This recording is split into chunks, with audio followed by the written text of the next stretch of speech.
Hi, so this slide presentation will discuss the solution to selected problems of chapter 6.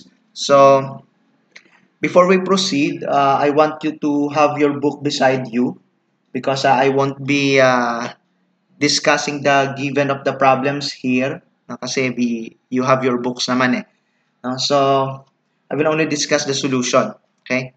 So, at this moment, you can post this slide presentation first and get your book, open it on the problems for chapter 6.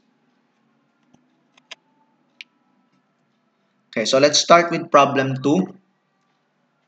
For problem 2, we have limited the given. Actually, we don't have any amounts here. We only have equity multiplier of 2.4. And then we are asked to compute for the debt to assets ratio. So equity multiplier is assets over equity. So that's 2.4 according to our problem. So assuming that assets is 100, so we can now substitute 100 over equity equals 2.4.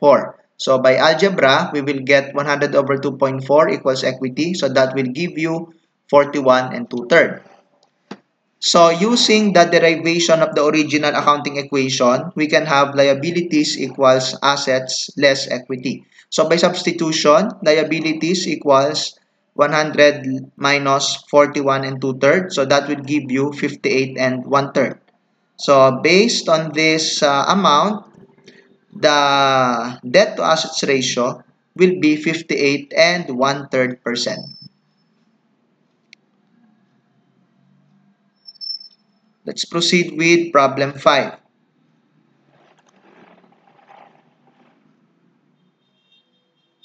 So, given for problem 5 is a profit margin of 2%. So, the formula for profit margin is profit divided by net sales. So, by substitution, if net sales is 100 million, that's also given, then profit divided by 100 million equals 2%. So, profit equals 100 million times 2%. So, profit is 2 million. If equity multiplier is 2.0, I think that's also one of the given information in the problem. And assets is 50 million. So we can solve total equity as follows. So equity multiplier equals assets over equity. So by substitution, that's 50 over equity. So equals 2.0. Equity multiplier is 2.0. So, equity is 50 divided by 2.0. So, that will give you 25 as the amount of equity. So, return on equity can now be solved. So, return on equity is profit divided by equity. So, by substitution, return on equity equals 2 over 50. So, return on equity is 4%.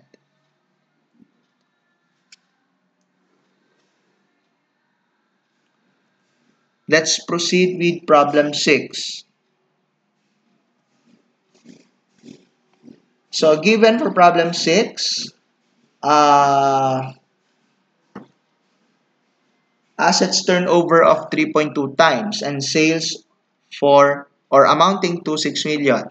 So, using this given information, we can compute for assets. So, using the formula for asset turnover, so asset turnover equals sales over assets. So, we can substitute 3.2 equals 6 over assets. So, assets is 1.875 million. If the company is 50% equity finance, then total equity is 50% times assets. So, that will give you 937,500 as the amount of equity. So if return on equity is 12% as given in the problem, net income, which is the requirement of problem 6, is thus computed as follows. So return on equity equals net income over equity. So we can now substitute 0.12 equals net income divided by 937,500. So, net income is 112,500 pesos.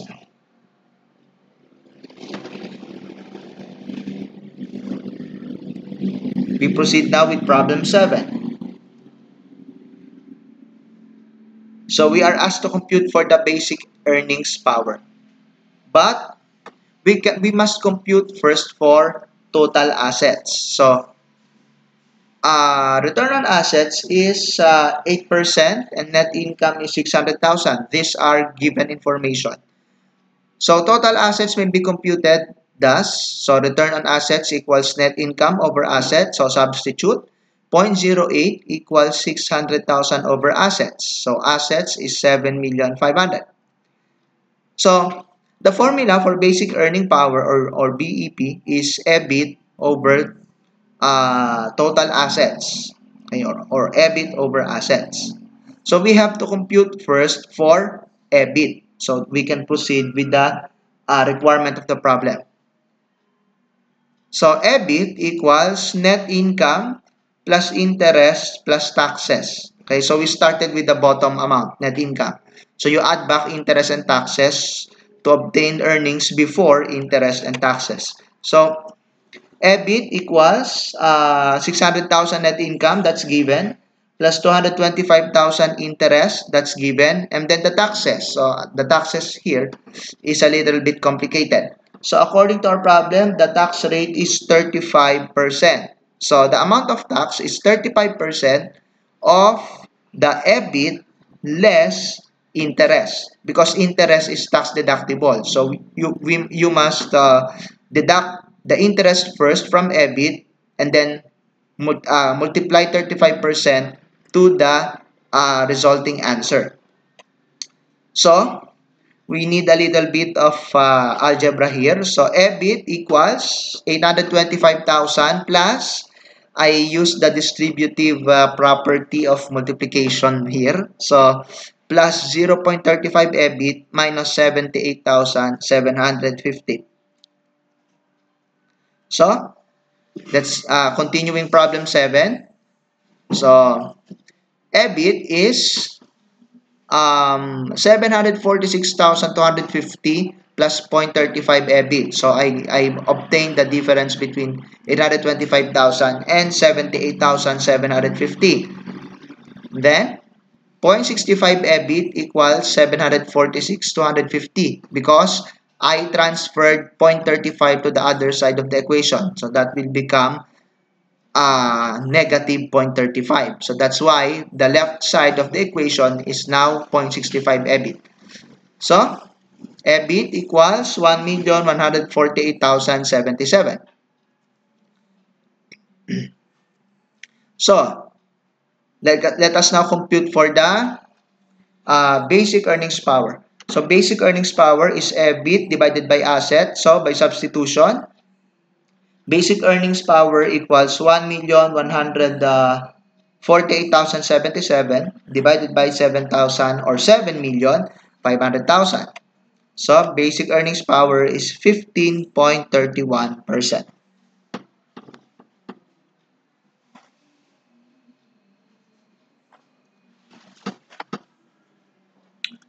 Next, problem 8.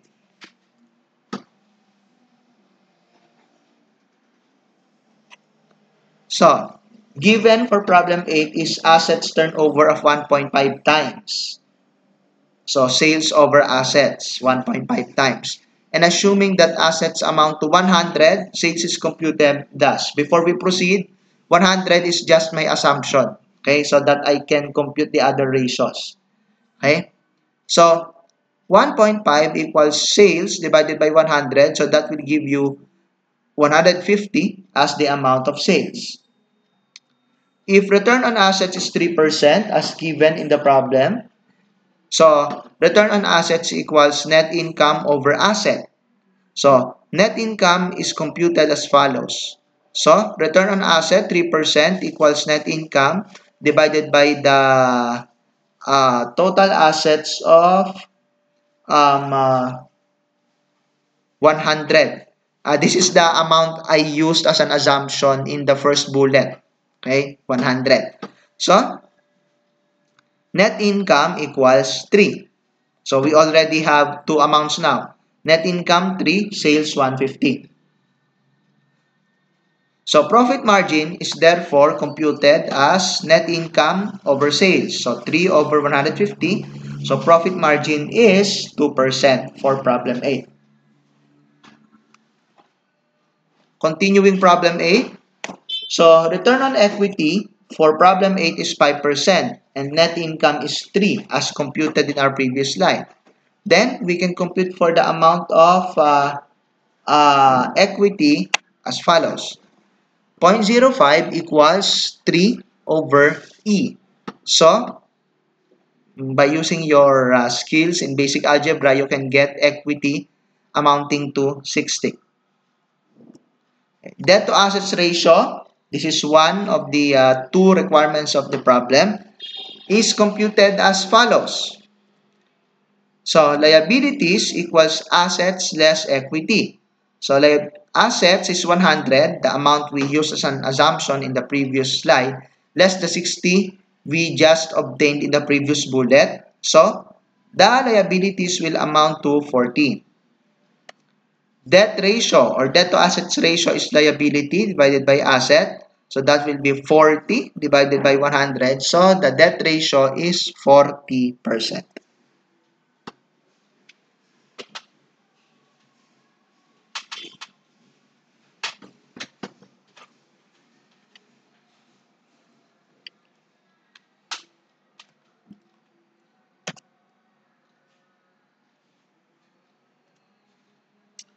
Let's now tackle problem 11.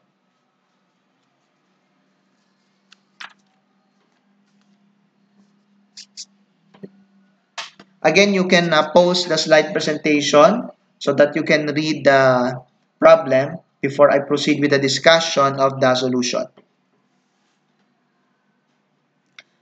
So, problem 11 may be expressed as an equation. So, we will have 1,312,500. That's the amount of current assets plus X. So, X represents the amount of increase in the current assets. So, 525,000 plus X, that is the denominator. 525,000 is the amount of current liabilities plus X, which is the amount of increase in the current liabilities. So please take note the increase in the current asset and the increase in the current liability in this problem will be equal. So according to our problem, the current ratio after the proposal must not be lower than 2. Okay? So I express it now as a formula. The current asset, the new current asset after the proposal is 1,112,500 plus X.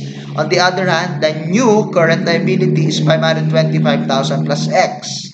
So divide those two amounts. It must give the current ratio of 2. So the problem now is what is the value of X? So as I have said, X is the amount of inventory to be financed by the short-term note payable. So take note that, as I have pointed out, the increase in the current asset is also the increase in the current liability. Kasi yung balak niya dito is, mangungutang siya, yung ipangungutang niya, short-term, ay gagamitin pang bili ng inventories. So since inventory is a current asset, so maapektuhan yung numerator. And then, ang gagamitin kasi is short-term note payables, maapektuhan rin yung current liability. So that's why we put plus X in both the numerator and the denominator.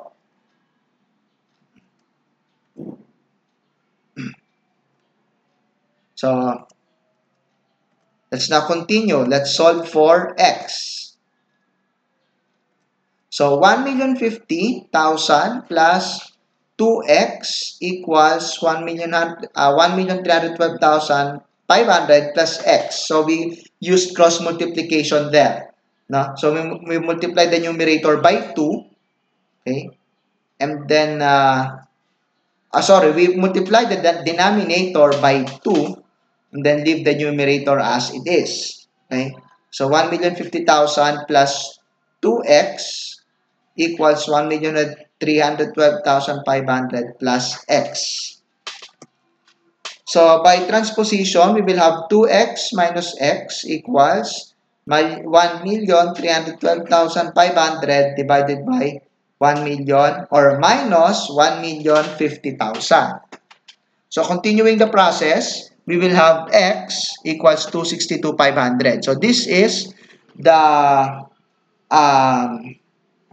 increase, the maximum increase that the company can shoulder so that its current liabilities will not fall below 2.0.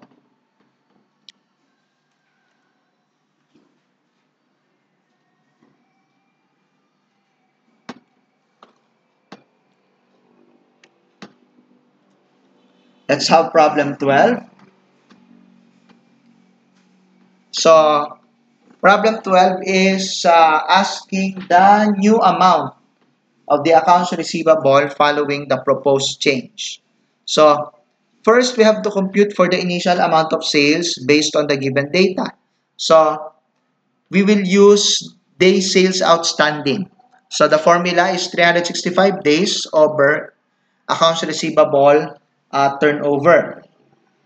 So given in the problem, the initial day sales outstanding is 55 days. So by substitution, 55 equals 365 divided by accounts receivable turnover. So we will come up with 6.6364 as the accounts receivable turnover before the proposed change. No, before the proposal. So according to our problem, okay, accounts receivable turnover equals sales divided by accounts receivable. So by substitution, 6.6364 equals sales divided by 750,000. The reason why we are doing this is we have to compute for the old amount of sales, no? The amount of sales before the change. So we use the accounts receivable turnover as the formula. So by algebra, we will get the amount of sales 4,977,273. So this is the amount of sales before the proposed change. Okay. According to our problem, the sales will be reduced by 15% upon implementing the stricter collection policy. So the new amount of sales is 4,230,682. So we multiply by 85% the old amount of sales which we computed in the previous slide. So the new day sales outstanding under the stricter policy is 35 days given in the problem. So the new accounts receivable turnover is computed as follows. So 35 equals 365 divided by accounts receivable turnover. So we will get the new accounts receivable turnover. So that's 10.4286 times. The new accounts receivable level is computed as shown below. So using the accounts receivable turnover formula, sales over accounts receivable. So 10.4286 times equals the new amount of sale, 4,230,682 divided by the missing amount, the accounts receivable. So that will give you 405,681 as the answer to problem 12.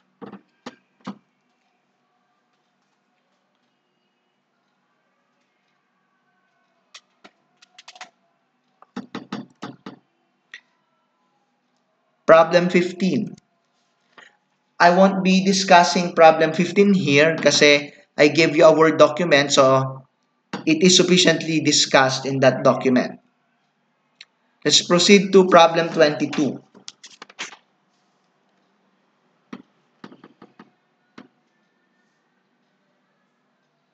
So, we are asked to compute for the return on equity. Okay? So, return on equity is net income over equity, but unfortunately, we don't have the amount of net income in problem 22. So, we have to derive it from the given information. So, we will use the return on sales, 3.5%, and the amount of sales, which is 4 million. So, using those two amounts and using the formula for return on sales, we can get the net income. So 3.5% equals net income over 4 million. So net income is 140,000. So also given in our problem is accounts or no. This is asset turnover. Okay? Asset turnover is 2.5. Yeah, it's given in the problem. So, the formula for asset turnover is sales over assets. So, we can substitute now. 2.5 equals 4 million peso worth of asset or of sales as given in the problem divided by asset. So, the amount of asset is 1,600,000.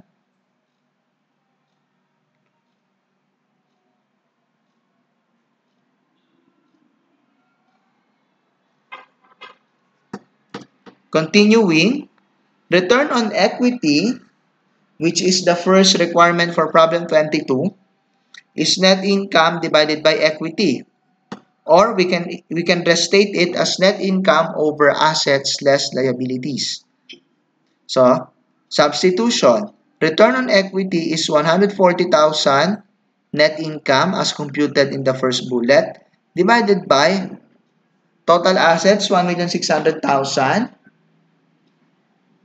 as computed a while ago, and the 400,000 pesos liabilities. So it's also given in the problem, 100,000 current liability and 300,000 long-term liability. So the return on equity is 11.67%.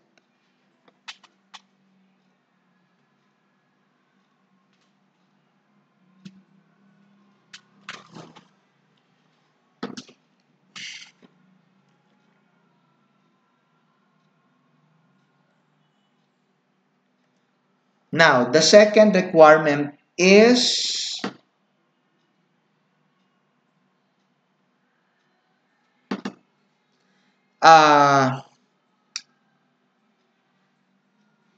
okay, so there's a certain change here, and then we are asked to compute for the new return on equity. So let's use first the asset turnover formula, sales over assets. So 3, the asset turnover given in 22B equals sales divided by total asset of 1,600,000 because according to the problem, the asset base won't change. So, by algebra, you will get the amount of sales as 4,800,000. So, given in our problem, profit margin based on item A is 3.5%. Okay? So, the new profit will be 3.5 times the computed amount of sales of 4,800,000. So, the net profit is 168,000. Because according to our problem,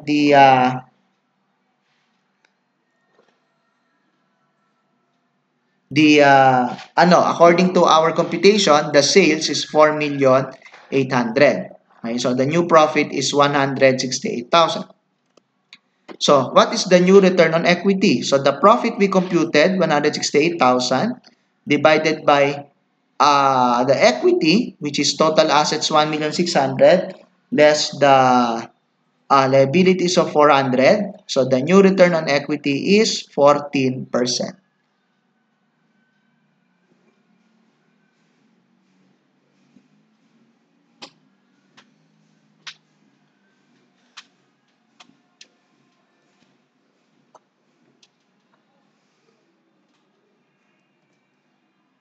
For problem 25, it's also discussed in the Word document I gave you and I find it sufficient. So I won't be discussing problem 25 in this slide presentation. So this ends my uh, discussion about the solution for certain problems in problem 6. So I will be leaving you with this quote from Mahatma Gandhi. The weak can never forgive. Forgiveness is the attribute of the strong. Thank you for your attention.